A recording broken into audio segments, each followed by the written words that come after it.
Good morning, everybody. Welcome to the liquor licensing panel on the 10th of February at 10 a.m. in the Council Chamber at Mid Sussex.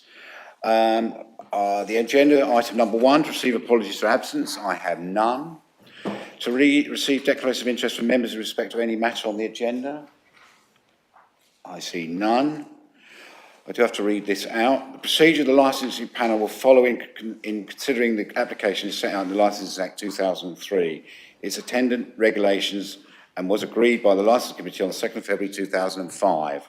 The licensing panel, in accordance with Rule 14 of the Licensing Act 2003 hearings, regulations 2005, decide to exclude the public from all or part of the hearing where the licensing panel considers that it is in the public interest to do. Do you wish to exclude, or there is nobody from the public here, but do you wish to exclude them? You don't, okay. Is that the same again? Okay. So if any member of the public is, they're entitled to come along, that's fine. Thank you very much.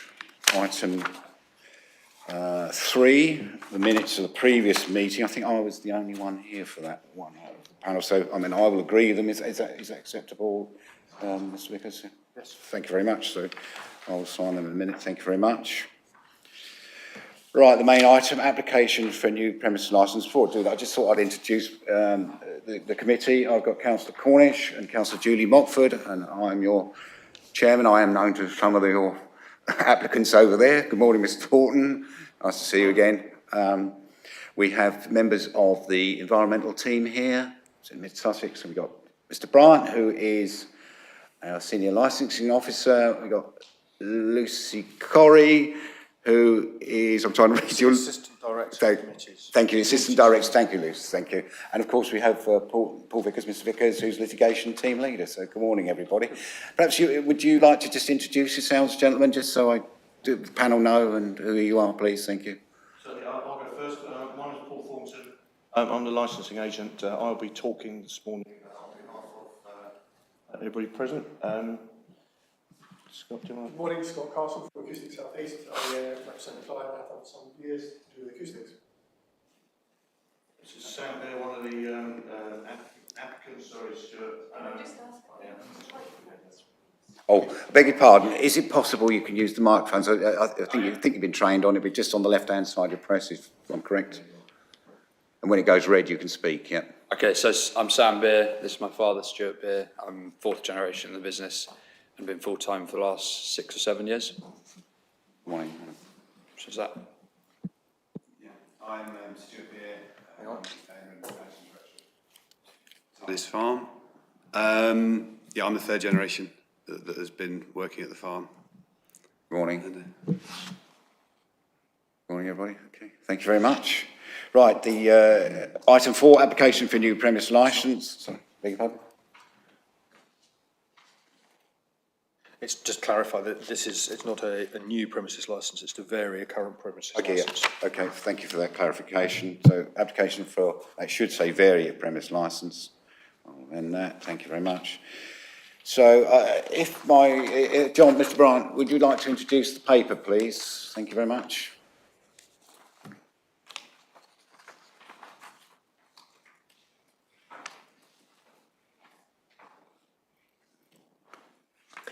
Thank you, Chair. Members, the matter before you this morning is to provide information in order that the panel can determine an application to vary a current premises licence.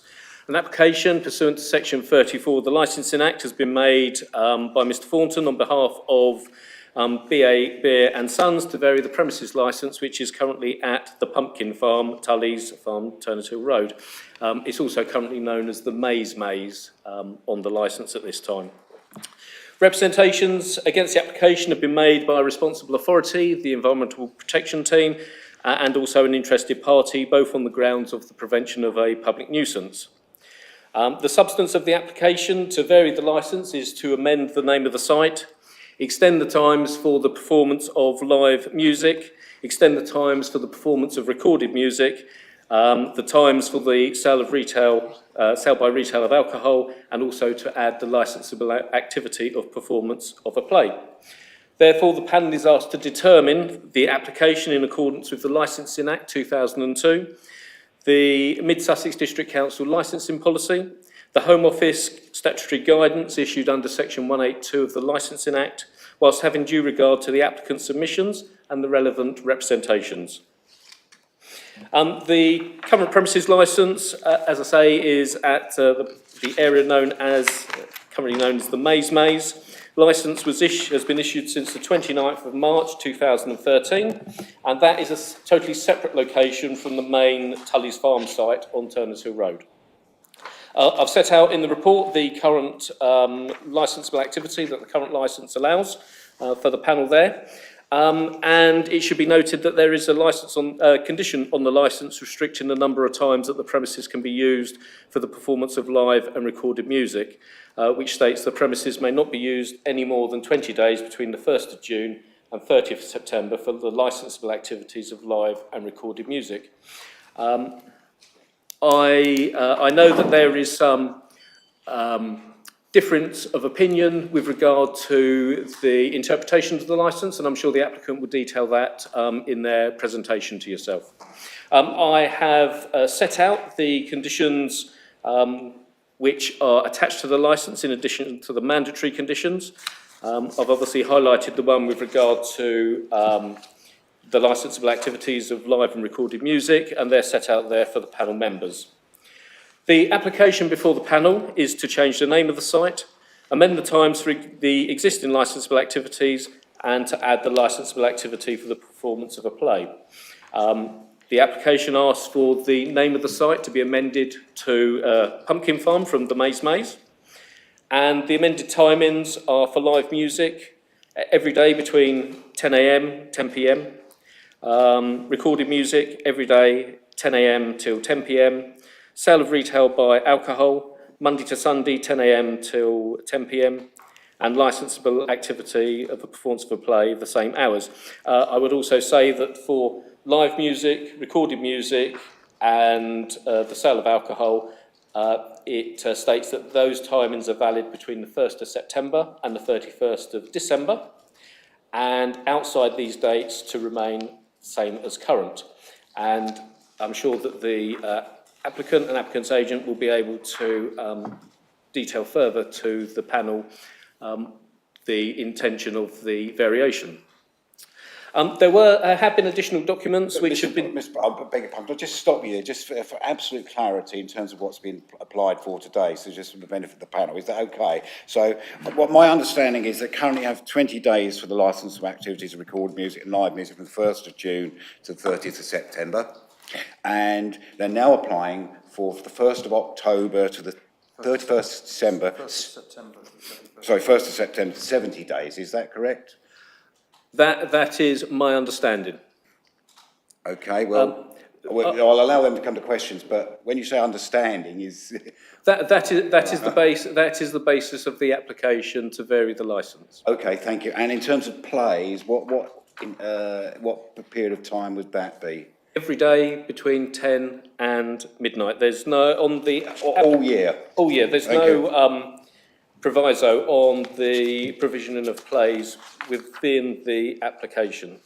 Okay, so I think I think you, panel, you're happy with that clarity? Yep, thank you very much. What I would say, Chair, is that it's mentioned that plays as part of Pumpkin Festival in October and November. However, it doesn't specify any particular dates. Okay, thank you for that. Sorry to interrupt you. You were going to carry on. No problem, Chair. Moving on, there have been a number of additional documents that have been received from the applicant and also from the interested party, which I know the panel and the responsible authorities have got copies of. Those being an email which was sent yesterday on behalf of the applicant, which is is from Acoustic South East. There's the noise management plan, which was submitted with the application, and I have Mr. Tilbury's response to the email which was received yesterday, which I will deal with in due course. But I know that those documents have been provided to the panel and to all parties to the hearing. There are some amendments to the current licence conditions which have been agreed with the police during the consultation period. And I would ask that if the panel decides to grant the licence variation, that in addition to the current conditions and any other conditions felt necessary and proportionate by the panel, the amended and additional conditions agreed by the police and the applicant are attached to the varied licence. The application was correctly advertised at site and in a local newspaper. So moving on to the representations, the responsible authority representation from the Environmental Protection Team. The Environmental Protection Team are present to be able to give their representation in full, and I have summarised it within the report, and I shall leave it for the Environmental Protection Team to outline their representations in detail.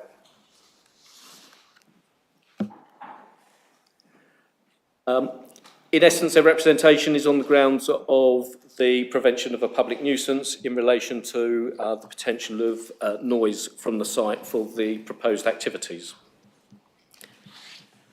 Their representation in full is attached to the report at Appendix 4. Mr Tilbury, referred to as an interested party within the Act, has made representations on the grounds of the prevention of a public nuisance. Attached to the report is his full representations together with the email trail with myself detailing what representations can be accepted as relevant and which ones can't be. I would point out to the panel there are parts of the representation relating to the current planning permission which would not be considered relevant in this type of application. But in summary, he says that he objects to the licence application on the basis that it's likely to substantially increase the potential of a public nuisance. The application anticipates a material expansion of activities, including late-night entertainment, which will be problematic to the nearby domestic dwellings. The licence is intended to support live and recorded music, which is to take place in the open air or within temporary structures, and attempts to prevent noise nuisance in such circumstances will be inadequate. In addition, it can be anticipated nuisance arising from the arrival and departure of vehicles in an essentially rural area where there are no prevention measures are possible, inevitably extending the time span of nuisance. Licensing to 11 p.m. at any time of the year will require floodlighting with concomitant light nuisance as the site sits above the nearest domestic dwellings and will be clearly visible. The operation of setting up and subsequent clearing up of the site will again, because of the open air nature of the site, present noise nuisance and extend the time span of disturbance. Although the comments above are specifically related to this application, they have been informed by the recent experience of the effects under the current licence. And Mr Tilbury's response to the circulation or email which was sent to him yesterday advising of the additional information from the applicant. He replies, and you have a copy of it with yourselves, panel. Mr Bryant, thank you for your email and attachment. He details that it's unfortunately to respond in detail by first thing tomorrow. His comments are necessarily first reactions. He details that there has been comprehensive non-compliance of the conditions set under the current licence, which gave rise to noise nuisance last year, which was measured and confirmed by the Environmental Health Team. And he states, as a result of this experience, he has grave doubts whether a vast increase in the projected licensable activities can be adequately controlled, and that nuisance will not only persist, but will be for both later and effectively year-round. He states the claim that the site remains a working farm is somewhat disingenuous. He states there's been an increase in pumpkin growing in the recent years, but this is an adjunct to the pumpkin farm. That the farm website claims that the seasonal attractions are spearheaded by Europe's largest screen park, Tully's Oktoberfest, Shocktoberfest, and as the season changes, the farm is transformed to accommodate our ever-growing Christmas experience. And he details further what is advertised on the website. He says that his understanding is that we should only be considering the application, that the comments made by Acoustics South East mostly relate to the events of 2022, which he states he considers to be entirely irrelevant and appear to seek to justify the opening hours of music sessions. He states that they have failed to understand the issue in respect of traffic, and he states that their final sentence seems to be at odds with the licence application. It is surely anticipated that visitors will stay longer with longer licence hours and that further amenities are to be added.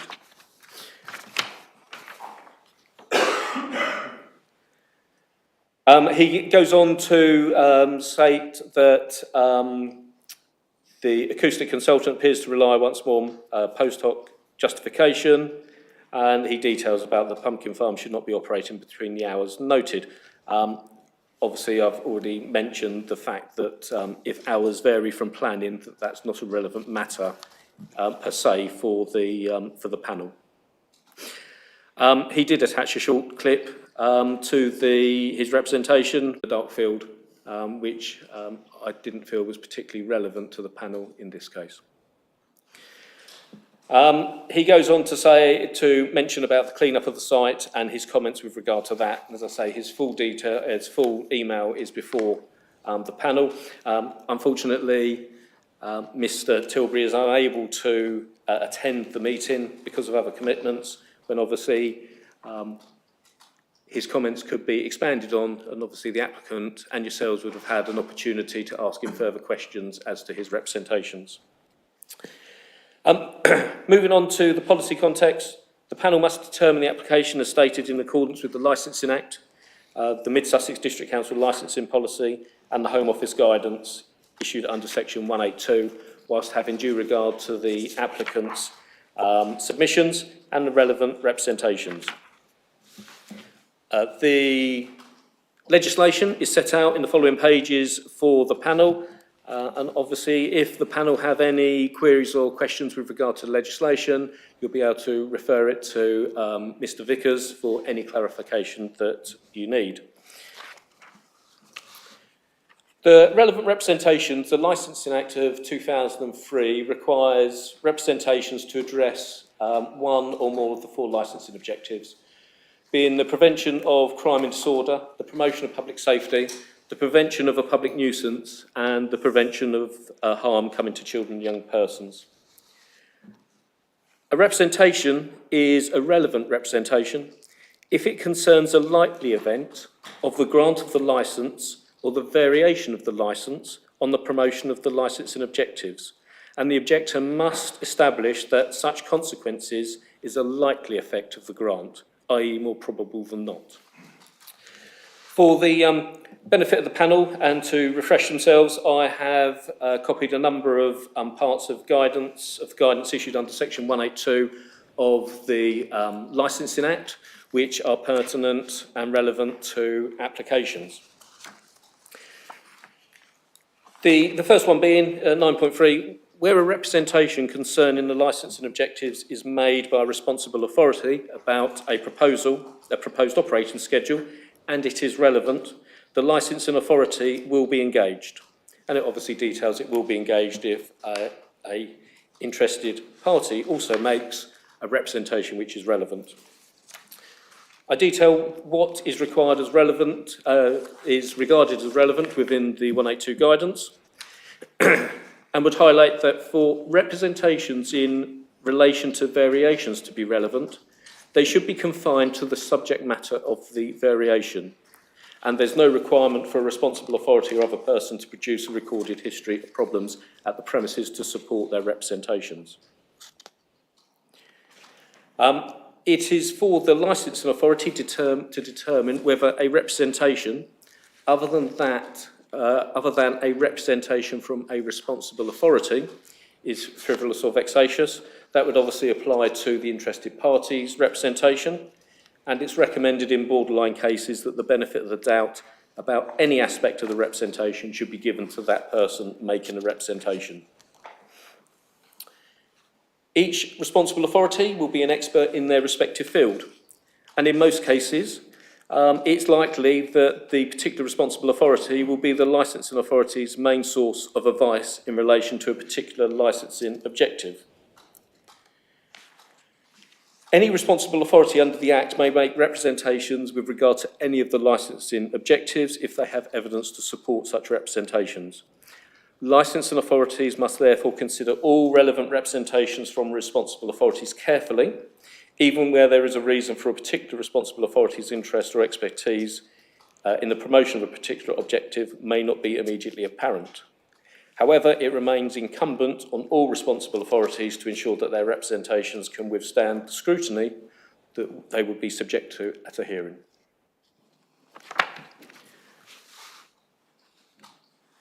I've spoken about in determining the application with a view to promoting the licensing objectives. It should be in the overall interest of the local community, and the licensing authority must give appropriate weight to the steps that are appropriate to promote the licensing objectives, the representations, including supporting information presented by all the parties, the guidance issued under section 182 and our own statement of licensing policy.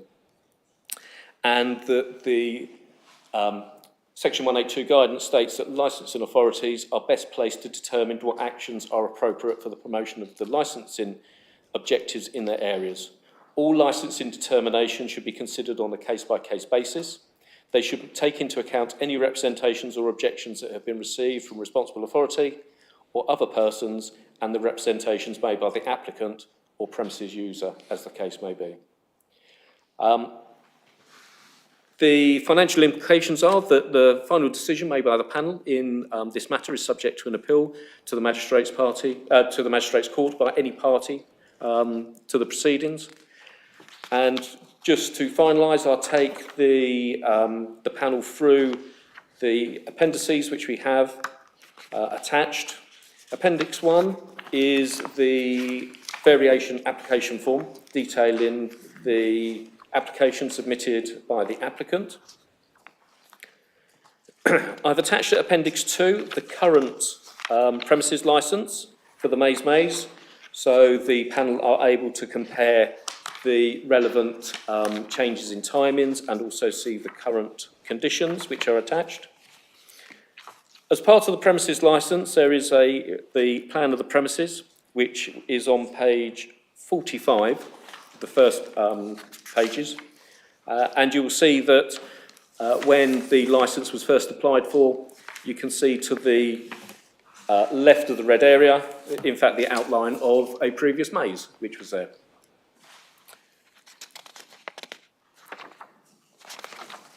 Moving through the pages to Appendix 3, there is two aerial shots of the main site,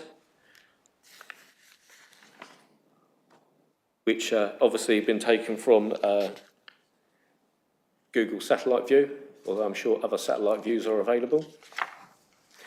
And following on from that, there are a series of photographs of the site for those members who may not have visited the site. Looking at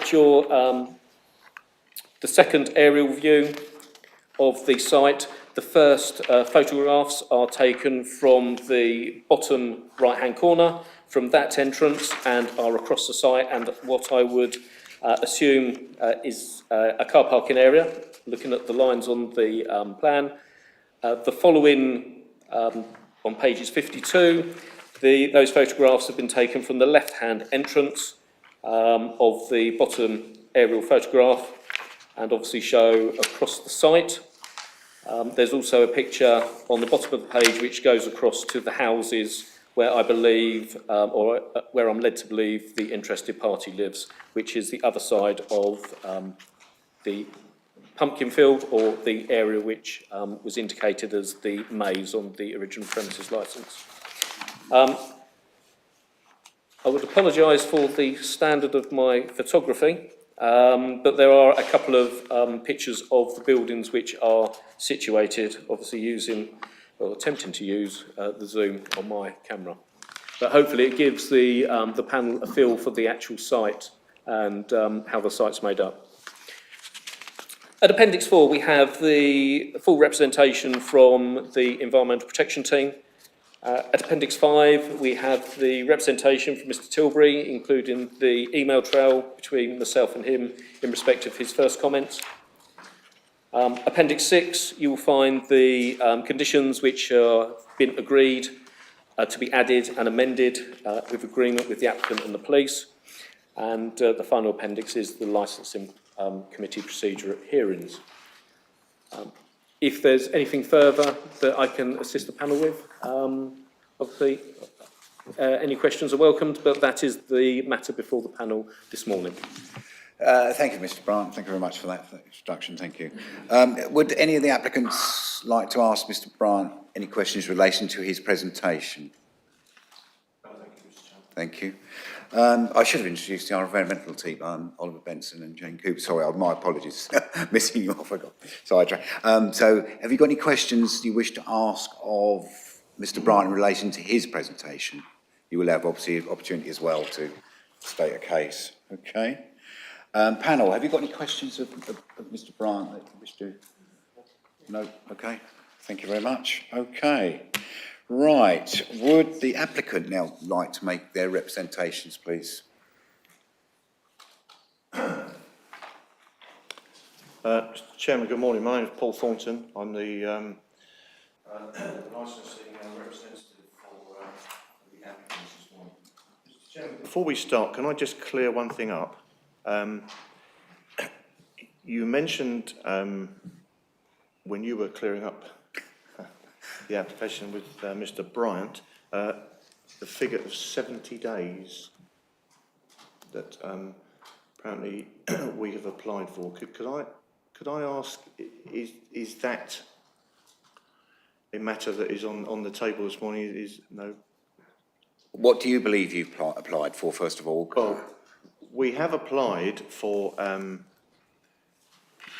between the 1st of September and the 31st of December for the extended hours, and I just need to be aware that 70 days is not a figure that we are at this stage of the proceedings applying for now. What are you applying for? Well, the period between the 1st of September and the 31st of December, which is actually more than 70 days. It's the only reason I'm bringing it up, Mr. Chairman. But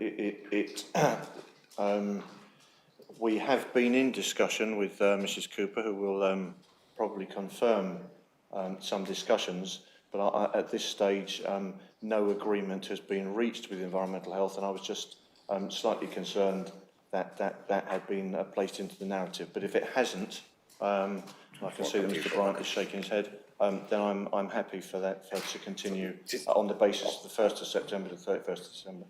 And a blanket opening times, effectively. At this stage, yes, Mr. So Chairman. you're not limited to 70. You want a blanket opening for the licence for activities that we're talking about. Is that Indeed, and if things transpire during the hearing, then, as you are well aware, your panel is very experienced. Then conditions can be or applications can be amended accordingly. But I think you've okay? Let's get clarity on that. I I don't know whether it's list or the. Do you want to comment, Mr. Vickers? No, I think it's helpful to get clarity of exactly what is being sought. There's been a number of discussions, I think, that have taken place prior to today's panel. So to clarify exactly what you're seeking is very helpful. Okay. So it's the full 122 days. At this stage, yes. In addition to the 20 days in the summer months, the June to. And I'd like to come on to that. Can I just, before we come on to that, I just want to check with Mr. Bryant that in terms of the application, is that what your belief is as well, what Mr. Thornton has just laid out? Yes, Chair, that's correct. The application before the panel this morning is for the extended hours between September through till start of September through to the end of December, which is 122 days. Right, okay. I don't know where the 70 came from, but. There have been some discussions between, as there quite rightly should be, between the applicant and the responsible authorities to see whether these issues can be resolved prior to the panel hearing. Nothing's been resolved, so the matter before the panel is, as stated during the application, for those extended times for those full months. Okay, thanks for clarity. Panel, are you okay with that? You understand that? Thank you very much. Mr. Thornton, please. Thank you. And the other thing I just wish to mention now, because it was a subject of the discussion just before Mr. Bryant spoke, was we actually dispute the 20 days is a limit for the whole year. So I would just like to mention that. However, the committee will be aware that they are entitled to add, amend or alter conditions if they were minded to this morning. Well, just seek clarity on that point, because I've read that, the 20 days between the 1st of June and 30th of September, is that correct? That's what our belief is, that's what the I think that the allowance is? the wording on the original licence and the subsequent licence is perhaps lacks clarity, but I think my view is when looking at that, and obviously I wasn't present at the original hearing when that was dealt with, but the original application is clear that it was limited to those 20 days. Now, In that period? in that period between the 1st of June and the 30th of September.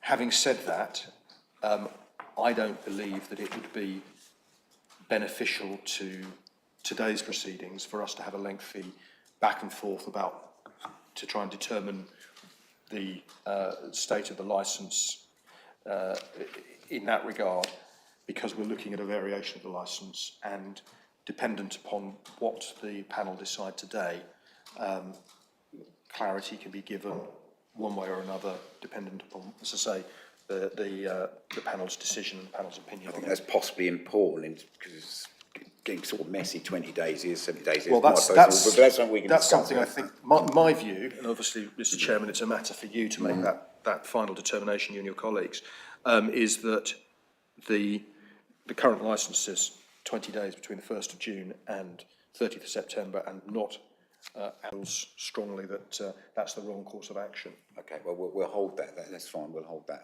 You want to carry on with your presentation? Yeah. Mr. Chairman, good morning, members of the committee.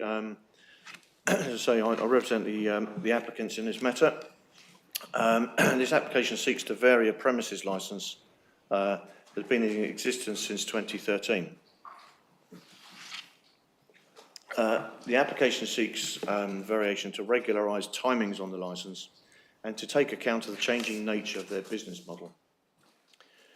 The main activity at this site takes place during the autumn and early winter months and mainly involves pumpkin picking. Licensable activities permitting music and sale of alcohol are ancillary to this purpose and aim to provide an enhanced experience for the public. The entertainment is very low key and takes place in a marquee that has a maximum capacity of probably 300 to 325 people. At the site, there is a refreshment hut that sells hot drinks and food, including some alcohol. Now, it must be stressed, and my clients want me to stress, is that these facilities are not the raison d'etre for the site. They are ancillary. They also, from their tests and feedback, estimate the dwell time for picking and being refreshed afterwards, the public, probably a maximum of 90 minutes. Mr. Chairman, it would be useful now to give you a bit of history about the actual premises itself. It's part of Tully's Farm. Farm was bought by Mr. Stuart Beer's grandfather in 1937 and was originally a dairy and arable site. At the outbreak of war, it was commandeered by the government and food was grown to feed the British Army. Post-war, it then became a market garden, supplying the London fruit and vegetable markets. And in 1971, which is probably one of the first of its kind in the UK, it opened to the public for pick your own fruit, vegetables, strawberries, raspberries, etc. Now then it was open between June and October for 12 hours a day, 9 a.m. to 9 p.m. And the public obviously came onto the farm. In 1998, the Maze opened, which is why the licence has got that name, and that ran until 2017. And without trying to get too tongue twisted, that was all about the public having some entertainment, a bit of fun, finding their way round a maze, which was made a maze. M-A-I-Z-E. Refreshments were available during this time as well. And around 2013, the licensing authority granted the site a premises licence. Excuse me. In 2018, pumpkin picking started during the day and continues to this day. The evening sessions were added in 2020 as a direct response to the pandemic, and that was because of the numbers attending. And so the business, in common with a number of businesses at that time, and you'll all be aware, were struggling. The whole hospitality sector was struggling, and this farm was no different. So they opened it up into the evening, and one of the reasons for doing that was actually trying to spread the numbers out for the social distancing, etc., etc. Now that proved very popular, and it's continued to this day. Now, also, and it is relevant, the main part of the farm hosts an event called Shocktoberfest, which runs throughout October, and it's all centred around Halloween. That event, or this event, is probably the #1 of its kind in the UK, and within the top 5 to 10 of its kind in the world. Now, during the pandemic, when indoor events were banned, Mr. Beer and his son adapted a piece of land at the main site and turned it in 2020 into a very successful and popular outdoor drive-in cinema. Again, that continues to this day on that site, and is an example of innovation, forward-thinking and business acumen by the applicants. Indeed, Mr. Beer attributes the cinema and the evening pumpkin picking during this time as probably one of the main reasons that the farm exists in its the way it is today, because of the strain on hospitality. Now, the point of telling you this, Mr. Chairman, is that Mr. Beer and his team consult with similar operators in Europe. They have recently as yesterday lunchtime, returned from a trip to the USA, where they visited 4 cities, giving presentations on their business model, their farm, how they've developed it, the Shocktober, the pumpkins, and the Pick Your Own. The Pick Your Own, they are regularly visited by farmers from around the country, no pun intended, but picking their brains about how they've managed to run such a successful business. So this gives you, I hope, a good indication of the calibre of operator sitting before you. The family's been on the site for 86 years, and so are not fly-by-night rogue entertainment moguls. They are trustworthy, experienced, committed and honest. They run a very successful business, which is a credit to them and is also a credit to your district. I'm going to turn to the representations now. Mrs. Cooper from Environmental Health has submitted a very lengthy representation in this matter and references the noise management plan compiled by a very experienced and ex-local authority officer, Mr. Scott Castle, who is present here today. And he's in attendance today to answer any questions you may have about control of noise at this site.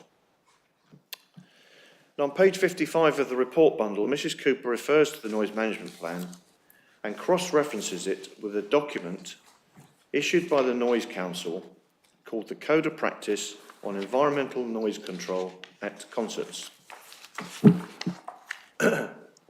This document, a very useful guide indeed, is an accepted reference for operators and regulators alike, and one to which we are happy to defer as the basis for discussion.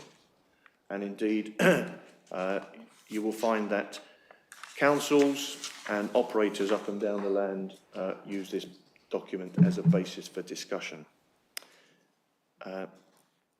But it is just that. It is a guidance document. And as with any guidance, it is not legislation and it's not law.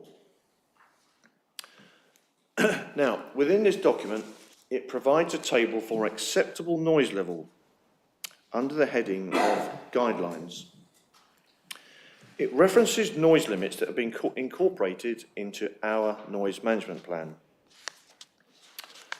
One of the caveats on this table in the document states that these noise levels will be acceptable providing the number of events does not exceed 12 each year. And Mrs. Cooper has used these figures to object to our variation. So, in effect, because we have music outdoors beyond 12 days a year, then their stance is that the variation cannot be allowed. Now, I stated it is guidance, and members of the committee will know that guidance is just that, and it can be departed from, providing it is evidenced and explained.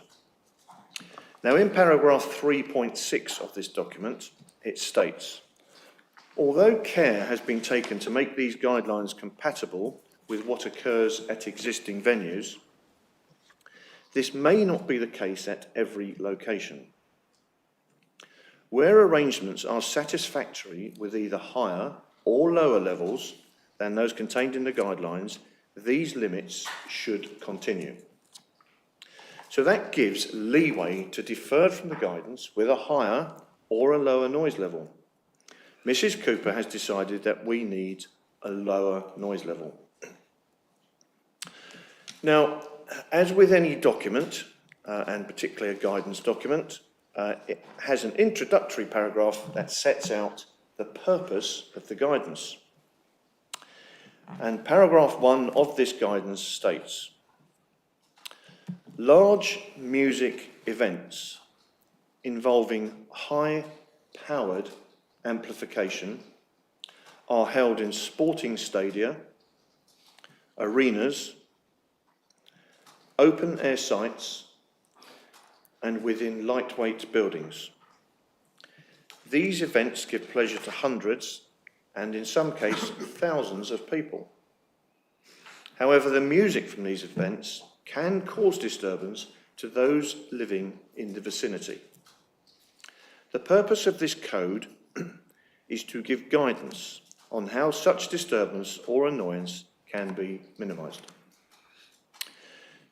So the whole purpose of this guidance, therefore, is, and I'll quote again from the opening paragraph, large music events involving high-powered amplification. It also goes on to reference audiences of hundreds, if not thousands, of people. Mr. Chairman, the events at Pumpkins Farm are in no way large music events, neither do they have high-powered amplification. Now, I stated at the outset, we are happy to use and engage with the local authority, use this document as a basis for discussion. But I would submit that Environmental Health have hung their hat on this as the only thing to be taken into account and have not considered the size of our events nor the nature of the entertainment provided. This document in its pure sense does not describe an event in any other way or other than with some suggested noise levels because it is an event outdoors. I would therefore invite you to consider the excellent, informative and common sense approach that our noise management plan provides as a basis for preventing noise nuisance and as a basis and in support of the variation this morning. It is a straightforward document that outlines pre-event testing, training of Mr. Beer's staff to use equipment. It also outlines in-event testing with recording and monitoring of the noise. It allows unfettered access to council officers. And it incorporates provision to change the noise level outputs in the event of complaints or a realisation that, in fact, the noise may, on occasions, be too loud. It also incorporates a complaint system where the public are able to phone in direct to the control room to highlight any noise issues.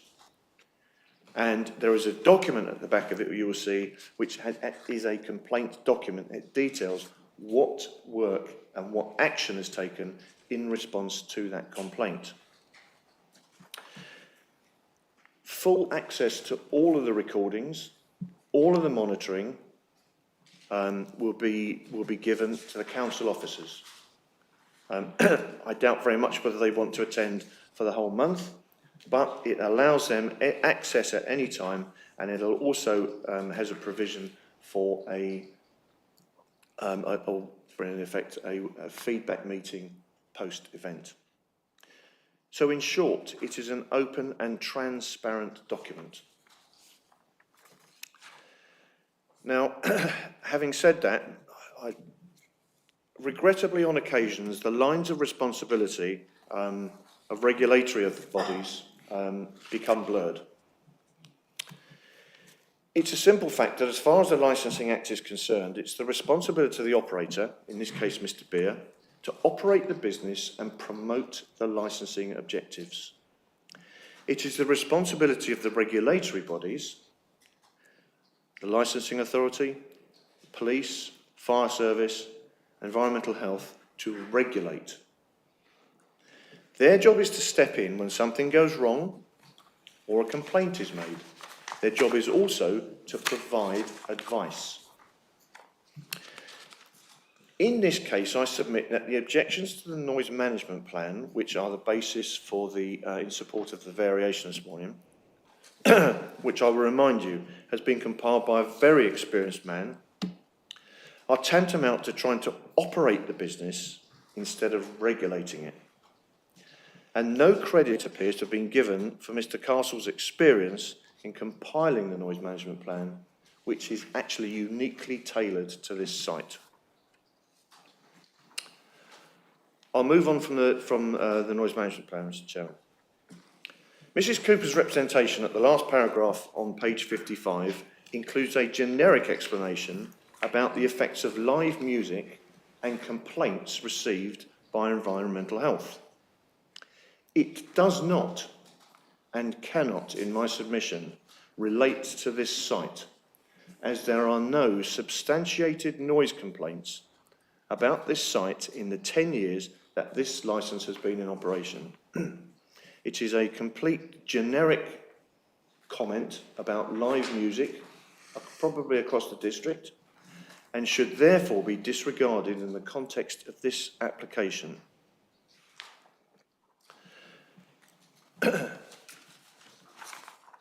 Now, I used the expression low key earlier on to describe the entertainment. It appears that the phrase low key is being mixed up with audience numbers. Low key simply means the entertainment is ancillary to the main event. It actually describes what type of music it is. The entertainment is not the main reason to attend the site. Low key describes the nature of the entertainment, as already mentioned, two people singing along to a guitar accompaniment. It's been likened, somebody said to me the other day, it was likened similar to busking at the site. Now, There is an assumption that because the event lasts more than 12 days, the noise level will be unacceptable. And Mrs. Cooper has stressed that in her representation. There's simply no basis for that comment at all, and we utterly reject it. We disagree and refer to the committee to the noise management plan and its comprehensive site-specific contents. Now, the extra document that we submitted in support of the noise management plan yesterday clearly explains what the noise management plan will be used to control and how it will be used to control noise outbreak. It's a good explanatory document. At the end of that submission that we put in yesterday, there is a list of how the noise management plan actually complies with the aforementioned Noise Council Code of Practice. That is so frequently referenced by Mrs. Cooper. Indeed, there's a long list of the things how our noise management plan actually complies with that code of practice. So, moving away from Mrs. Cooper's representations, I'm now going to turn to Mr. Tilbury's representations. You will note he is not here this morning, Mr. Chairman. He makes several comments about planning in both submissions, which are, for the purpose of this hearing, totally irrelevant and should be ignored. He comments about noise intrusion to surrounding dwellings. Mr. Tilbury has submitted this representation of his own accord and talks for nobody else but him. He doesn't talk for anyone else living in the vicinity other than himself. Indeed, Mr. Tilbury lives on the farm. His nearest dwellings right next to him are a farm worker who has lived there for 40 years. Next door to him is Stuart Beer's mother, and 2 doors down is Sam Beer. So, saying that he actually is concerned about noise outbreak for nearby dwellings is a false narrative. Now, the site, as he well knows, is closed at 2200 hours, and this variation does not seek to go beyond that time, and he well knows that. So to say it's going on till 11 o'clock is again a false narrative and a misnomer. Sorry, Mr. Thornton, isn't that already in the hours, Friday to Saturday, till 2300? I'm looking The at application today is actually seeking, we're actually reducing the... Okay, thanks for clarity, thank you. So his assertion that alcohol will sell out of licensing hours, again, is wrong. Yes, the site's open. The refreshment hut was open. But you have responsible operators before you, and they were not selling alcohol outside of their hours. So simply because the refreshment hut was open, ergo does not mean they were selling alcohol. The licence conditions have not been breached as far as the number of events is concerned. And as I said, and I'm not going to get into the discussion again, we don't view the June to September restriction as applying to the whole year. Pre-application, we had a meeting with Sussex Police and your licensing officer, Mr. Bryant.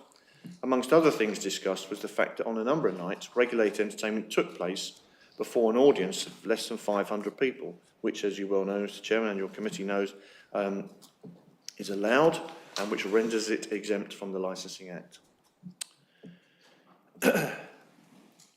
Now, Mr. Tilbury mentions a recording device being installed, quote, for several weeks, but he fails to mention dates. Again, we believe this is a false narrative. We were informed by Environmental Health on the 25th of October, in a 3-line email, that a recording device may be installed to monitor noise. Now, the site, the Pumpkins site, closed on the 30th of October.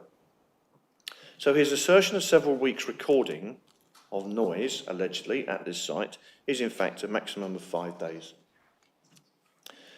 no noise complaints about pumpkins, despite his assertion in both his representations. No noise complaints about pumpkins were substantiated. And this is borne out by a complete absence of detail about any substantiated complaints in the Environmental Health Officer's representation. At the very least, if any notices have been served, we would have expected that to have been included, and it has not. He also makes comment that clean-up of the site was breached. Again, no details are given, and a comment regarding dates can only narrow it down to 2022 and earlier. I know I'm using the word a lot today, but again, that is just generic to the extreme.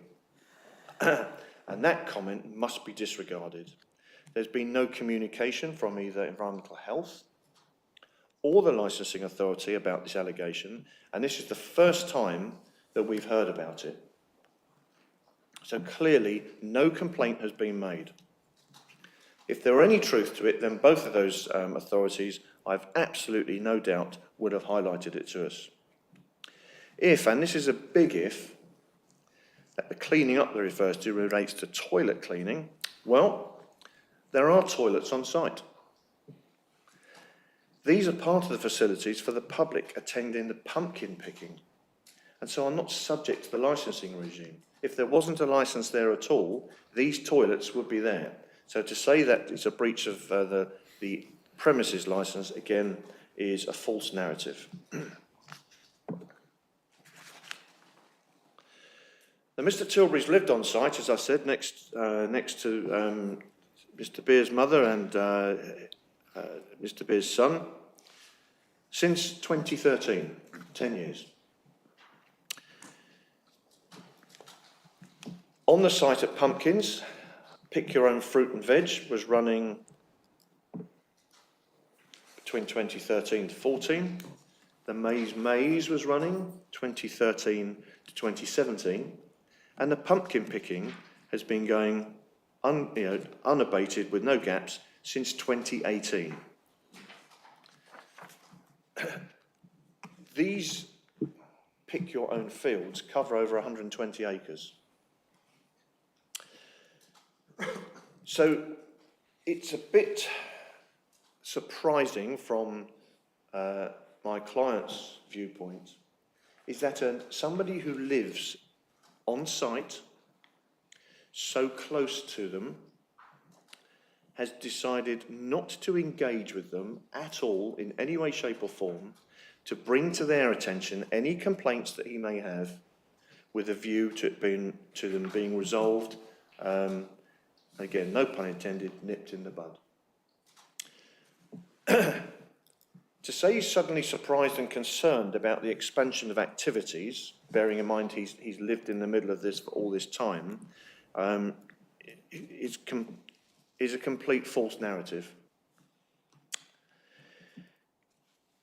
For some strange reason, he has decided to start finding fault now, but without reverting or speaking to either of the Mr. Beers. Mr. Beer Senior has made contact via email to discuss the farm's business and to listen to any concerns that he may have, but has been totally ignored to date, which is regrettable. I'll briefly go through Mr. Tilbury's further representation. Can you, Mr. Thorne, can you keep to the point, the objections you raised in terms of licensable activities? I'm not interested in things about the farm and such like that are not licensable. So any objections he has in terms of licensable activities? Yeah. Okay, thank you, Mr. Chairman. So Mr. Tilbury's further representation, in my view, adds nothing to his original submission. He includes planning and traffic, which are not relevant. He references a floodlight, which appears to be something which he is concerned about. That was certainly just on one occasion, nothing to do with licensable activities, but he does put it in as a narrative to say that the applicants are not complying with their licensing conditions. And I think although the next part relates to being aware that it's a working farm, Mr. Chairman, this is relevant because He makes comment about mud being on the road. He makes comment about tractors moving around, moving big crates with pumpkins in them. And yet he seems to think that this is now taking off as and it's not going to be a working farm anymore with an expansion of licensable activities. Again, it is just complete, the narrative is just completely false. Right, so, members of the committee, to sum up, you've got the opportunity adhering to determine a variation to modify, add or delete current conditions. If you are minded to grant this licence, I would ask you to consider removing the confusion around the licence condition limiting the number of events. We have been through that and Mr Vickers has very kindly given us some guidance. In addition, I would also ask you to consider the condition regarding the submission of a noise management plan. And this has come about since the application was placed and since we have engaged in some discourse with Mrs Cooper. You may wish to consider removing part of the condition that requires any noise management plan submitted to the council to be approved by Environmental Health before any licensable activities take place. The reason for this is very simple. You as a committee may wish to grant a licence having heard all available evidence.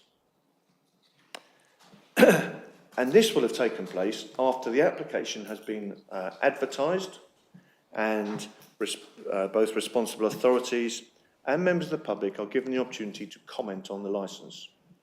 So, you hear the available evidence. You may wish to grant that licence. Now, a condition on this licence then allows an officer of the council, in effect, to block an event taking place simply because they don't agree with the noise management plan submitted by the operator. Now, there's no arbitration or appeal to a higher authority because the way the licence is worded at the moment, it says the noise management plan must be agreed before any licensable activity takes place.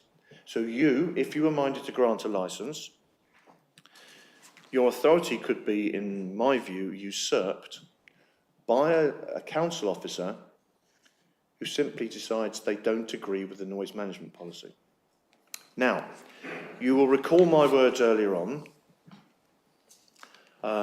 regarding operating and regulating.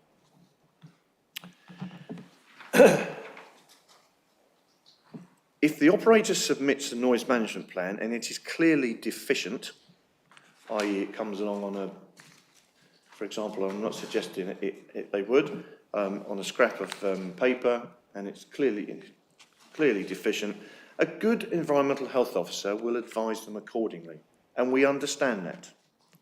However, if the noise management plan, like ours, is professionally produced, tailored to the site as is submitted, and inviting environmental health to have access to, it should be accepted by the regulating authority. In the event of a complaint, the regulator will then be able to refer the operator to the noise management plan, i.e. saying, we have a noise issue, this part of your noise management plan doesn't appear to have worked okay. And that should be done at the investigation stage. Bottom line is, success or indeed failure of a multi-thousand-pound business rests with the unchallenged decision of a council officer because of a condition on a premises licence. Our view is that is blatantly unfair and goes against the principles of natural justice for an unelected, unaccountable officer to be able to countermand the decision of you and your licensing committee. The operators before you are experienced, respected, efficient businessmen running a very, very successful venue. The variation is made with the intention of keeping up and keeping pace with the difficult post-COVID hospitality world. Tully's is a landmark in this sphere and has been for a number of years. It is a great credit to Mid Sussex District, both as a business, a tourist site, and importantly, an employment hub. The operators have proved their worth as responsible licence holders. There are no substantiated complaints about noise or disorder at this site during the 10 years of the current premises licence being in operation, which is why we find the level of objection from a hitherto supportive council quite baffling.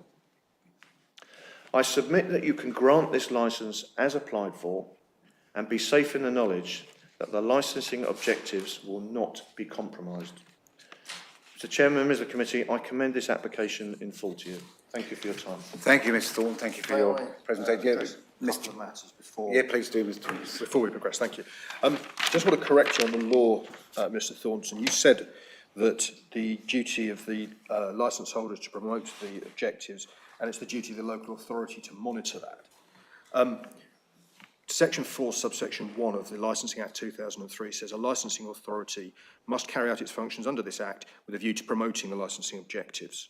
So it is therefore the local authority's role to promote the licensing objectives, not simply to monitor those promotions by those as promoted, as you say, by the licence holder. So I wanted to clarify that point. And one question I want to come back to you on that I think is probably pertinent is that you've obviously made the point that dependent upon what the authority decide, your view is that the what the panel decided, your view is that the noise management policy shouldn't be objected to by a council officer, effectively preventing the events taking place. I take that on board. But your proposal is that any noise management policy paid for by the licensee must be agreed with, or is effectively, if it's not before the panel today, I just want to try and clarify how it's going to be agreed or discussed, because if the noise management policy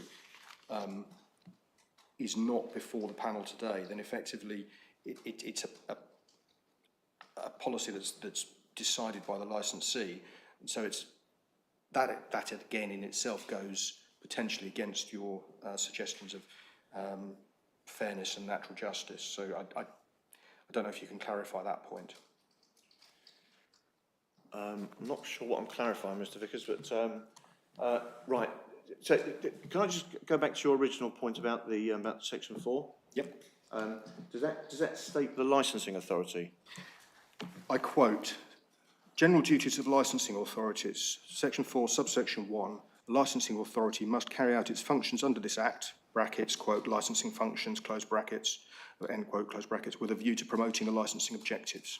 It then goes on to describe the licensing objectives. So it's very clear in the statute.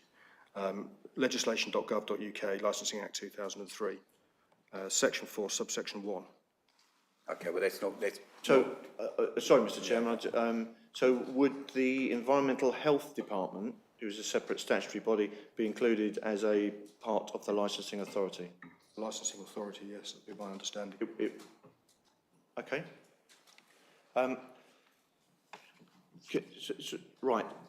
Right. Let's just. I'm not sure I fully understand your second or your question.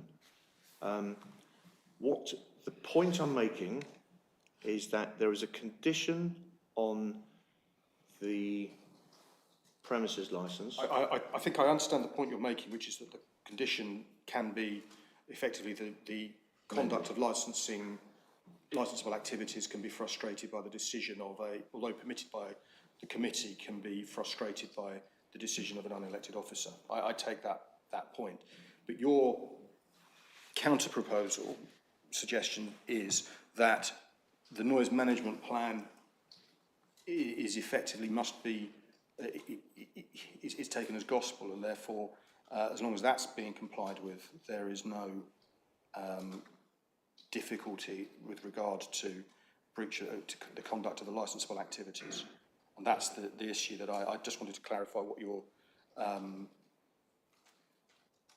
view is of that and observations on that. Right, my observations are this, that if a noise management plan, as I said in my submission, if it's submitted on, back of a fag packet, to put it in the vernacular, and it's clearly deficient, a good environmental health officer will actually contact an operator and say, are you fully aware of your responsibilities?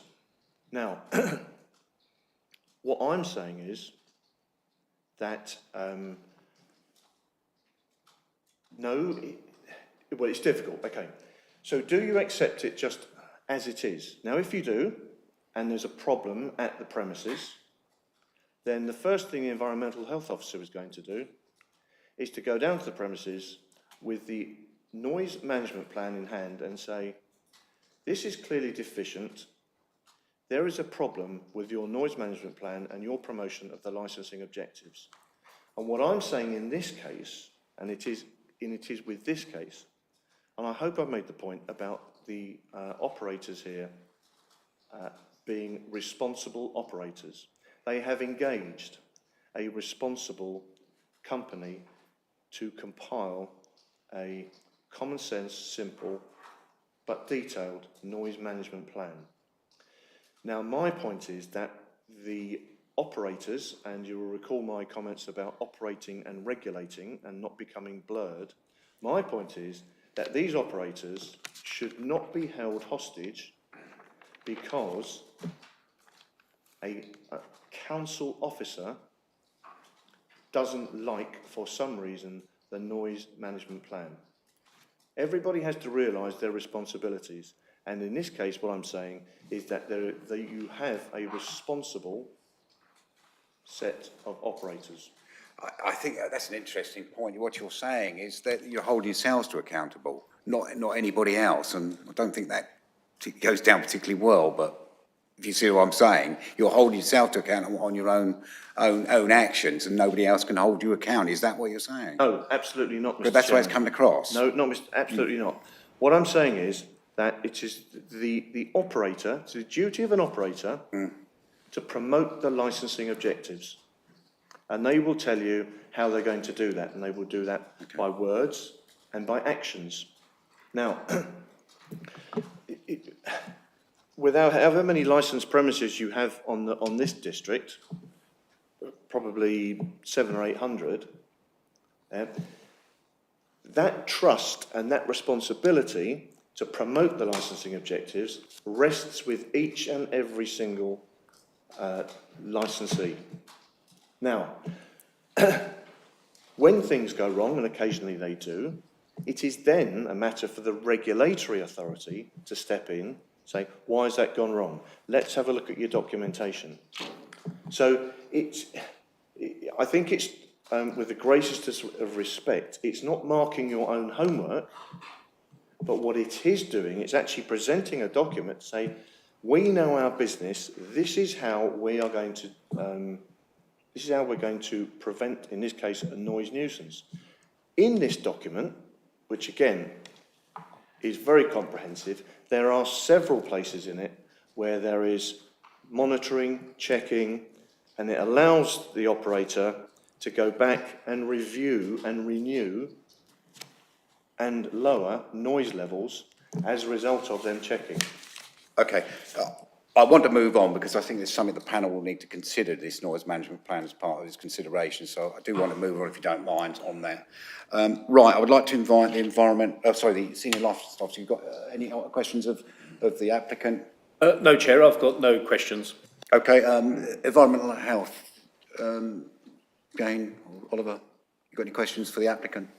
You will have a chance to make your own representations in a minute. I will make my representation later. The comment I really want to make here, and I find it quite astonishing, Mr. Thornton saying that we're holding his clients hostage. The whole point here is that we know the limitations of the POP code. We know that it only goes up to 12 days and it is only guidance. We have tried to negotiate a noise level that would be acceptable to both parties. What we have asked them for is the number of days they wanted to operate on, and I have asked that repeatedly, and I haven't had a straight answer yet. You'll know from some of the emails that have come back, different dates. We've had 70 days, we've had 20 days mentioned, we've had different dates, September to December. No straight answer has been given about the number of days, and that hasn't allowed us to come to an agreement about the noise level. The principle is simple. The more days you want, the quieter you have to be on each day. We've thrown that out. The noise management plan has not taken that into account. Did you want to comment, Mr Thornton, on that? Is there a question in there, Mr. Chairman? Did you want to comment on it? Would you like to tell us how many... Excuse me, I will conduct this meeting, please, both of you. Do you wish to comment on that, Mr Thornton? On what she's just said?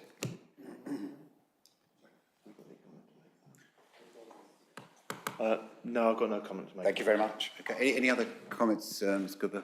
Mr Benson? No? Okay, fine. Panel, have you got any questions for the applicant? I'm sure you have.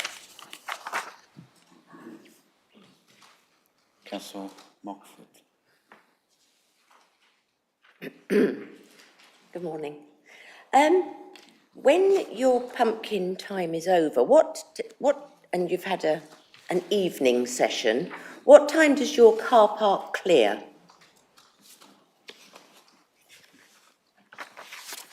Can I, Councillor Moffat, can I refer that to Certainly, the applicant? certainly. Thank you. Hi, Sam. Yeah, just so it actually finishes at 10 o'clock.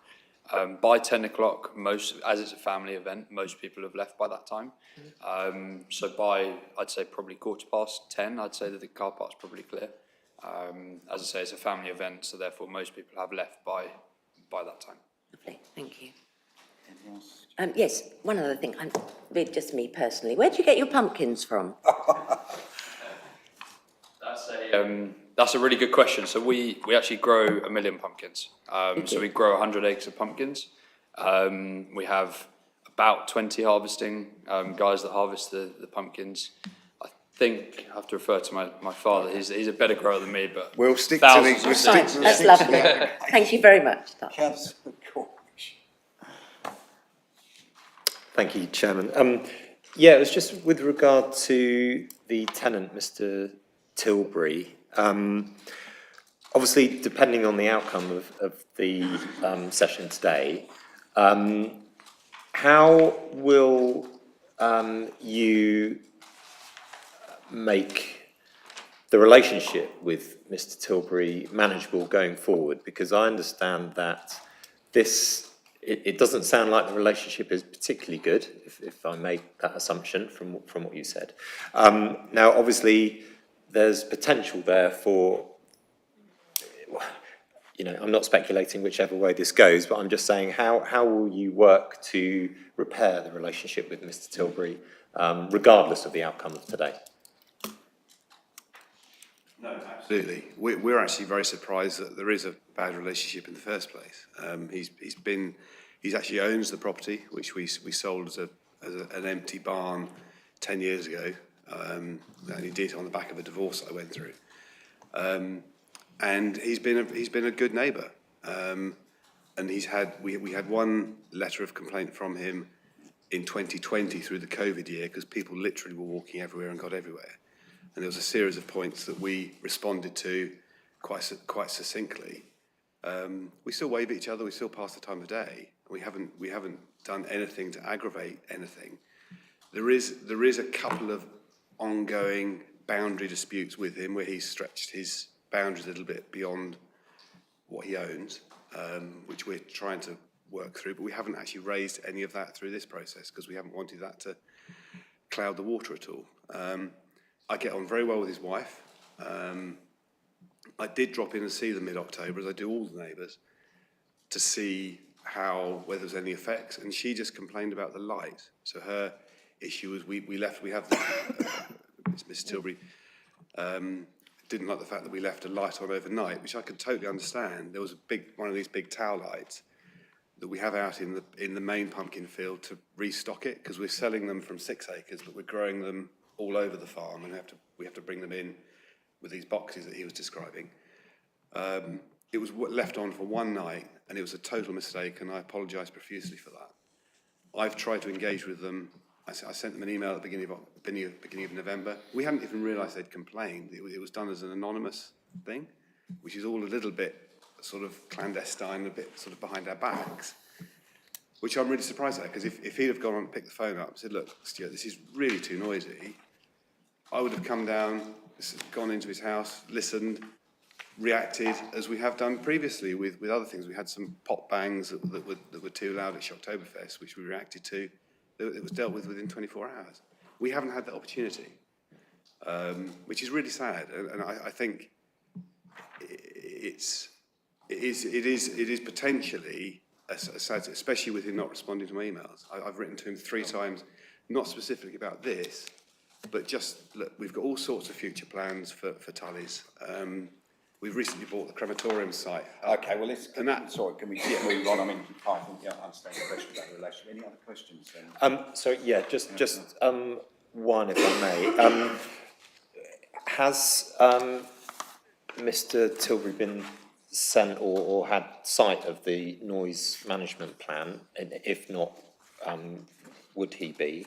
And just in relation to the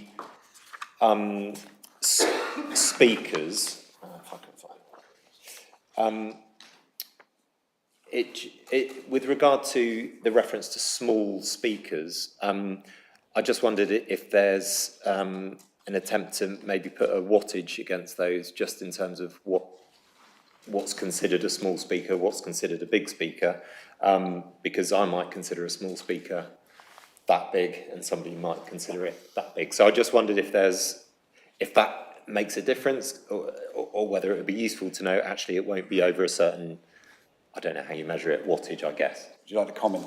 Sorry, I've forgotten your name, the acoustic man. Thank you. Good, good. Thank you, Councillor. That's a really interesting point. I think the bottom line is there's 2 points to come out of this. The first is context, to make sure, obviously, that everyone present today understands what it is that is happening on the site. Primarily, this is a guitarist and a singer from 6 o'clock to 10 o'clock at night, operated in 30-minute sets, with 15 minutes off, and then another 30-minute set. Like we've already heard from Mr. Thornton, it's not something that people come there for, it's something that is provided very low-key and ancillary to. The second point about the speakers, that would be very much taken account of prior to the event opening. Councillor, sorry, I can't read your name. Cornish, Councillor Cornish. Apologies. Yeah, that would be very much addressed beforehand. If there was a need to bring those down, we actually absolutely will, because we want to be good neighbours at the end of the day, and we want to make sure that it works. So that is in effect where we're at. Thank you. You sort of took the question. I mean, I was trying to establish what was going on. I just going through my mind. You're saying there'd be an acoustic, somebody with a couple of acoustic guitars. And well, what's going to stop you? Should we grant this? You suddenly put rock bands on, and heavy amplification. What's going to stop that happening? I can't answer it from a perspective, but you can answer it from a Please. that isn't on our cards at all. I don't know whether I probably shouldn't say this, but I imagine that would be conditions within the licence. Of course, but I'm just trying to grasp. That isn't our intention to be running. We're not in the music business. Okay. At all. Right, excuse me a second, I'll just see where we're at. Right. On what, sorry?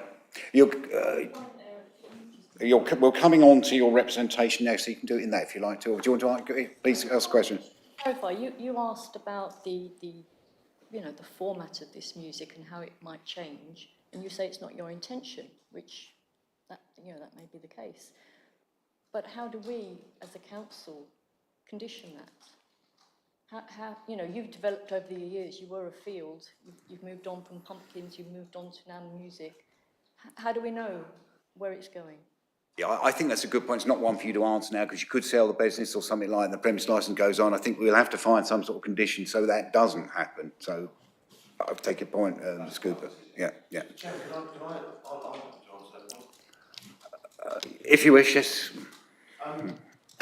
As with all businesses, if a business decides to develop, sometimes they outgrow the premises licence. I just refer you to the fact that the operator is there to promote the licensing objectives. So if, if in this case, if Mr. Beer, both Mr. Beers decided to have a large rock festival with several thrash bands, for want of a better word, then there would be an expectation that they would, as responsible businessmen, which they have shown to now, to sit down and think, A, can we do this? B, are we going to cause a problem? And C, how are we going to mitigate it? So it's one of these things where you can't legislate for every eventuality, and at some stage there has to be trust within the operator, and I would submit. I understand, but I think as a responsible council, we have to think about prevention as well. I'm not suggesting for 1 minute you're not responsible. I'm sure, I'm absolutely certain you are, but we have to think that as being a responsible council. But very briefly, please, sir. Just if we were going to put in, say, a 5-day rock festival equivalent to Glastonbury, that would be a whole different raft of. No, but if we've allowed the licensable activity, coaching, it might be a new raft thing, but you might not be the owners and such. We've got to think about that. I'm sure you understand that. Absolutely, totally, and yeah, that's something for, okay. I imagine, conditions. So, and we're not, yeah. Thank you. All right. Can I just make a brief point on the floor? I'll allow one more point from that because it's really time for the environment. Mr. Cooper raises a very interesting point there from an environmental health perspective, but the licensing regime and the statutory noise nuisance regime are two separate elements. So if there was a problem down the line, there's other ways of being able to pick it up. And equally, if a resident has an issue, they can always call the review as well. So it's not the only option on the table in being able to kind of influence what happens. Sure. Okay. Thank you. All right. Okay. To the environmental protection team, who's going to present? Ms. Cooper. Thank you.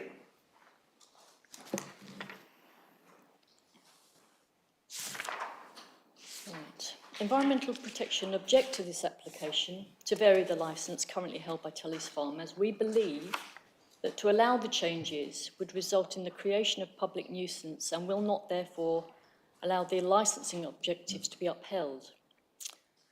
The current premises licence allows the performance of live and recorded music on 20 days each year between the 1st of June and the 30th of September. Now, we've heard the applicant has argued that this isn't the case. But Environmental Protection's understanding of the current licence is that the licensable activities of live and recorded music can only take place on a maximum of 20 days each year. And it's clear from the original application form that this is what Tully's Farm requested. They stated that a plot of agricultural land being used during the day as an adventure park where families could enjoy activities such as the maze from June to September would be used to hold occasional low-key events such as corporate days and weddings, so small private events, which is somewhat different to what's being proposed now.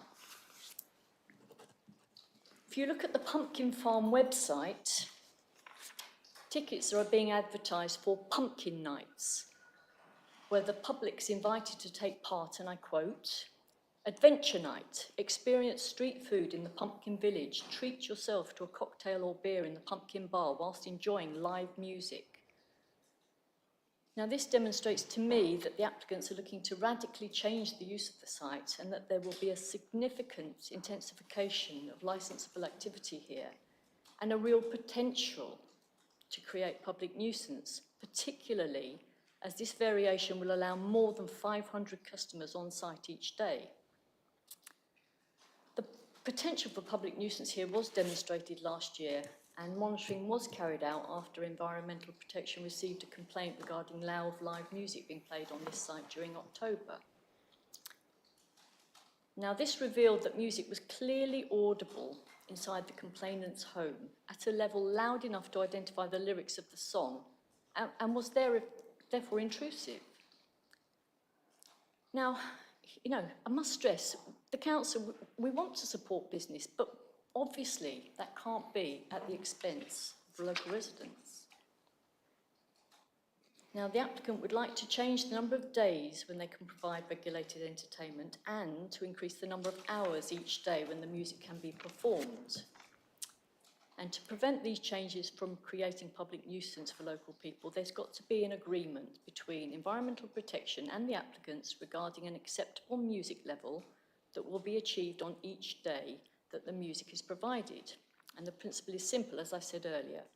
The more days music is provided, then the quieter the music must be on each day. And unfortunately, we have been unable to negotiate an agreement about this. So if I can just explain, when setting acceptable noise levels for outdoor events, Environmental Protection do use the guidance provided by the Noise Council, the POC code, and it recommends a maximum noise level for events held up to 12 days per year. There's no guidance for outdoor events that happen on more than 12 days, which I think demonstrates how intrusive music played outdoors can be. The advice in the code is if you want music on more than 12 days, then it should be indoors. And I'd like to make the panel aware that this site's a field located away from the village centre, away from commercial activity, and it's got residents nearby. The Tullys want to have live music outside between 10 a.m. and 10 p.m. every day between the 1st of September and the 31st of December. But we don't think they'll be able to control noise sufficiently to prevent public nuisance. The noise level that they propose in the noise management plan, it's unacceptable, it's just too high. And it's difficult to see how it can be reduced to an acceptable level given the number of days that they've applied for. And we think the way forward here is for the applicant to reduce the number of days when live music will be provided, and that will allow us to set a realistic maximum noise level. And the applicant would also need to demonstrate to us exactly how that noise will be controlled, so how that level will be achieved, so that we can suggest that, have that conditioned on the licence. So in conclusion, what Tullys Farm are proposing in terms of number of days and number of hours on each day when regulated entertainment will be provided is likely to cause public nuisance and won't allow the licensing objectives to be upheld. So Environmental Protection therefore object to this application to vary the premises licence. Thank you, Mr Cooper. Mr Bryant, any questions of the environmental team? No, Chair. Applicants, any questions of the environment team, please? Yes, I have. Thank you, Mr Chairman. Can I refer to something that I'm rather surprised about, is that there's a complaint about loud live music at the sites, Mr Chairman. Could I, through you, ask Mrs Cooper what the result of the investigation into that loud live music was, please? Are you aware of this complaint? This is what I mentioned sorry, this is what I mentioned in my... Could you just move the mic forward? I'm just a bit struggling. If you move the mic forward or towards you, yeah, thank you. We did get a complaint, and I did put noise recording equipment in.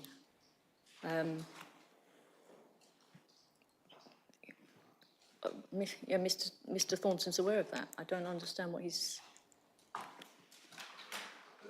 Mr Chairman, I'm simply asking the question, what was the result of the investigation and what were the what actions were taken as a result of that investigation against the applicants?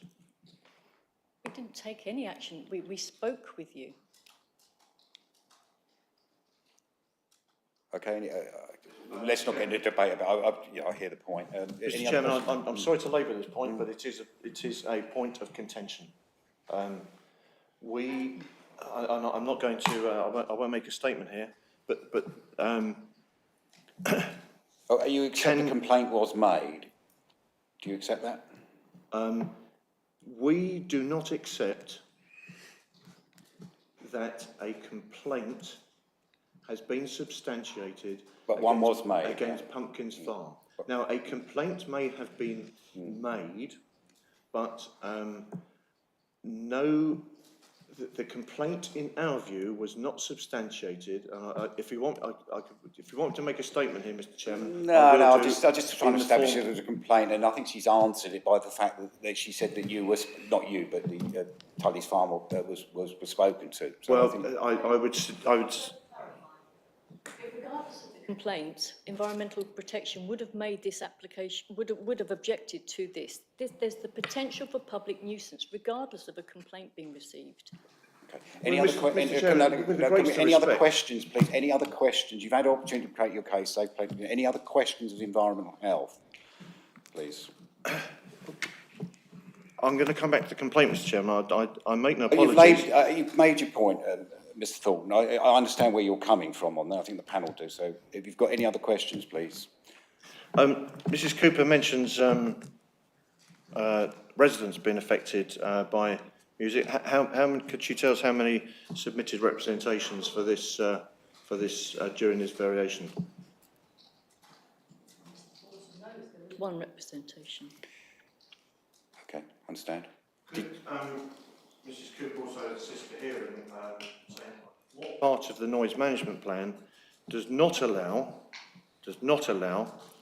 monitoring of noise and subsequently, if required, a change in noise levels? Point is, we are trying to agree a noise level up front. We are not setting Tully's Farm up to fail. If you give permission now for this variation and we haven't agreed a noise level, how do we know that that is achievable? I get your point. I think you had a point. You had a question, did you? Thank you very much.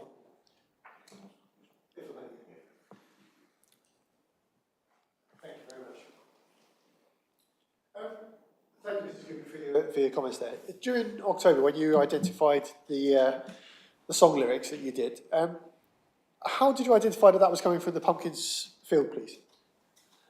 Because the complainant signed a witness statement to say that that was the case. And that was the lyrics that were audible from REM that you referenced, the Losing My Religion, was that right?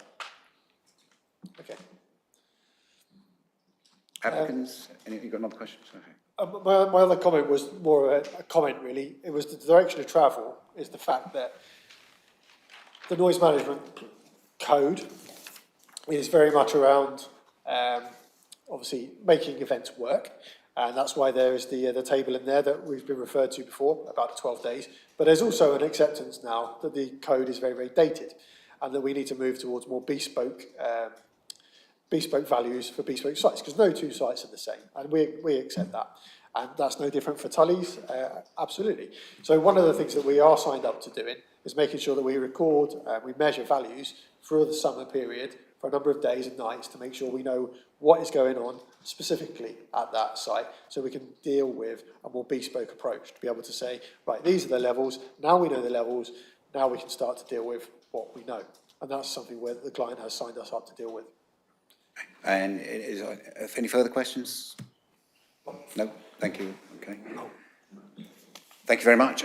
Panel, have you got any questions of the environmental health team? Are there any other houses within the facility other than what's on Tully's Farm? Are a couple. If you think about it, the village is between 500 and 600 metres away, going the other direction. And as Mr. Castle will know, low frequency sound can travel considerable distances. They might not be able to hear the lyrics, I agree that, but they might hear that low beat that quite often people find very irritating. And it's quite, it's more evident inside a property than outside. And I'm not trying to get into negotiation at all at the moment at all, but what would be acceptable to you as environment team in terms of the number of days and the noise level? Well, we would like Tully's to give us a number of days, and we will then set, we've come up with some provisional noise levels that we would put to them. We started off with a level earlier this week that they rejected, but they didn't come back and suggest their own level, they just rejected ours. Any other questions for the? Yeah. Can I ask the applicants, do you think if you had further negotiations with the environmental team in terms of number of days and the noise levels, you might come to some agreement? And I'm not suggesting it now, because one option may be to adjourn this meeting and come back. Yeah, I think we definitely can. From a noise level point of view, when we hear figures of decibels and that sort of thing, is an alien science to me. So we're very reliant on Scott, who is an expert in that field, to sort of advise us on what's achievable and what's not achievable. I believe what came back from Mrs. Cooper on the last time as a suggestion wasn't achievable. It just isn't achievable, even against to have a level below normal ambient sound with noise, which is road traffic and that sort of thing. How can you ever get to a point that's below normal level? That's just unless that was a missed. In my layman's terms, I don't understand how that's achievable. And I don't know what the panel thinks, but I think it's difficult for us to reach a decision without these coming to some sort of agreement. I'll come to the solicitor to see what. So, Ms. Cooper, yeah, please. Yes, we knew the level was unachievable, but that's why we are stressing that the number of days is too many, because, you know, the principle, keep coming back to the same principle, the more days you have, the quieter it has to be. If you want to run 365 days a year, is it fair that other people should be able to hear noise inside their properties? I think what we generally, the POP code says 12 days and sets levels for 12 days, and we sort of accept that if you know a venue is going to have a festival, a concert, then people know that's going to happen. They accept on 12 days, that's going to be loud, I'm going to hear it, I'll put up with it. That's just how it is. But when noise is happening, you're saying 4 months between September and December, or if it is all year round, that means that residents who have chosen to live in a quiet rural area, in a field, on a farm, are expected just to accept noise every day that has an impact on them. Can I respond? Philip Tilbury. Come through me, please. Philip Tilbury has chosen to live in the middle of a farm that is open for entertainment, and we've been open to the public for 50 years. It is by nature of our business, and it is our business and our livelihood. We are open to the public, and he's made that choice, and he's lived with it for 10 years, and now he's decided that he doesn't like that anymore. But you are looking to extend music, so I mean, I've got to take your point. But anyway, I want to come to see what he thinks on terms of the journey, because I really think, and I don't panel think, but they need to come to some sort of agreement before we can come to some sort of decision. I just think, you know, we're sort of, it's a yes or no, and I don't want to be really left with that. I don't know what you think. Yeah, would it help if we made a suggestion now? I don't really sort of sit here making negotiations. I think that might be complicated, but try, please. Can I, if I can explain the business that we're trying to Look, we fully understand that, but you've heard what the environmental person. I've heard that, and the committee have heard that. I don't think you need to explain your business. We fully support business 100%. You guarantee that we are behind you, but we obviously got concerned. I want to come to anyway. You made your points, Sam. I've heard all your points. Please, Mr. Vickers, in terms of an adjournment or something like that, and then come to agreement. What's your view on that? An adjournment of the hearing can take place. I think if all parties agree, and if there is a prospect of, well, I think obviously it's somewhat futile if there's an adjournment and there's never going to be an agreement between the parties, and we're sort of coming back. If the committee decides that actually there is productive discussion that can take place, then, sorry, I'm trying to look for the section, and I've got to go to the correct legislation. Mr. Chairman, could I suggest that we adjourn for 15 minutes, and then Mrs. Cooper and ourselves can go to a room, presumably the room in here somewhere, where we can have discussion, and then we can come back to you, and I think we'll probably then be able to give you a decision. Is that acceptable to the committee? Okay, well, let's take, we'll bet, what's the time now? 12, so we'll come back at 12 o'clock. Please, you can use the chairman's, use the chairman's office or the committee room opposite, yeah.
Who would like to go first? I'll summarise. We haven't come to an agreement, but we would like to adjourn things, Mr. Chairman, so that we have more time to discuss. And we could also, I think one of the key factors is having what the background noise is, because environmental health are wanting a fixed number of decibels above that level that is acceptable to them, that we would then keep within. So once we know what our background noises are, then we can, and we'll probably do a test set up, and we'll set the system up that we use, and then get a feel for understanding it, basically. Okay. Because at the moment it's not. I think that's the best way of doing it. Yeah. Okay, Yeah. and Yeah. Mr. Cooper, do you wish to comment at all? That's what we agreed to as well. In order to, basically, if we want to set a level, they need to know that it's achievable. In order to know it's achievable, they need to know what the backgrounds are. Okay. Is that acceptable to the committee to adjourn? We're probably trying to have to set a date if we can now. How long do you, Alison, in terms of adjournment? Yeah, Sorry. Paul, when you've got to speak to Mr Tilbury before we set another day? No. I don't think there's an obligation to do so, because it's the committee's decision. I would hope that if we give him notice today, that 1 month would be sufficient time, because the purpose of the adjournment under the hearings regulations is to, effectively, authority may adjourn a hearing where it considers this to be necessary for consideration of any representations or notice made by a party. So it's obviously considerations and representations, because they're effectively going to potentially change. It can be, I think if we can fix a date now, and it obviously has to be everybody who needs to be here, key personnel are the committee. How long will it take you to do your background tests? Looking at a month, is the suggestion. A month? Okay, have you got your diaries here, everybody? Be trying, if we... But I can't do 10th of March. Okay, well, let's just, if I flip up your diaries, it'd be better if we can all sort of agree now, if that's possible. I'm not dialing in. So we're on the 10th, so...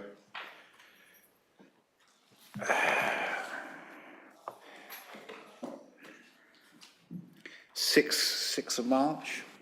What day is that? No, it's a Monday. I'm away 6th and 7th. Okay. I could do the end of that week. Or 13th of March? How does that set with... I think I'm still away. Oh, you said still...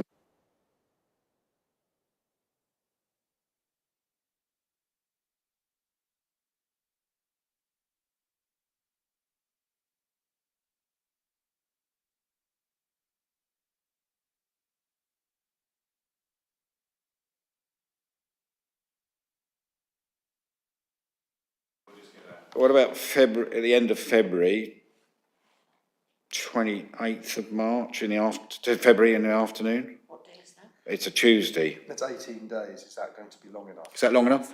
No, I'm away. Okay. What's the end of that month? I mean, I just need to ask a question. What's the likelihood of you reaching agreement? Do you think you're comfortable environment? I think it's going to depend on the background and what's achievable. So I think until we know what the background is on site, we don't know if we can come to an agreement. Okay. I think probably the decision needs to be made fairly quickly, because there is a large business to be run. I understand that. So as quick as so- you can get that in and as quick as you can sort of respond. I mean, your response shouldn't be that, I'm guessing, but it wouldn't be that long, would it, once you've got their report? What, do you need 24 hours, 48 hours? And what's the quickest you can do it? Like I just said, yeah, I'm away in a couple of weeks' time as well, so I might have to defer to some colleagues to collect. Can somebody else do that for you, or, yeah? 3 weeks. So 3 weeks. So that's the 3rd of March. Friday, 3rd of March? I can do. Can you do? Can you do, Councillor Cornish? Yeah. John? Is the, In terms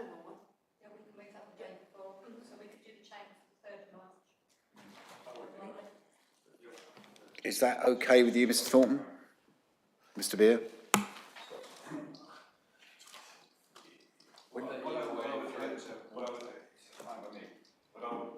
Is that we've already come to an agreement at that point, and we're just Still going to come forward? to coming to, committee, exactly, we're yeah. coming back with an agreement, so it gives us, Mr Tilbury's representations, sorry, thank you, yes, Mr Tilbury's representations remain, and those need to be considered. So even if parties come to an agreement, the parties present here today come to an agreement, You might want to go across and knock on his door or something and see what's up, you know.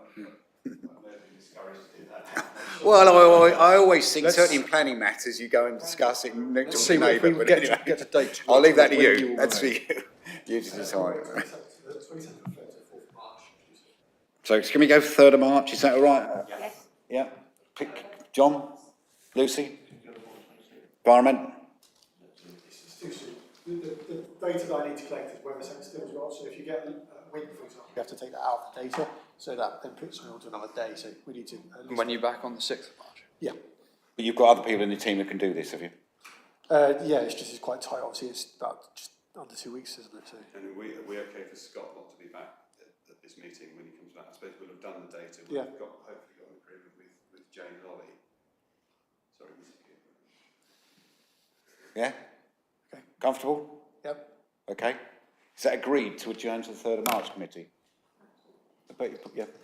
Can I just ask that the committee are notified that an agreement has been met before we meet? Because what I wouldn't want to do is turn up and we just reveal that a decision hasn't been made.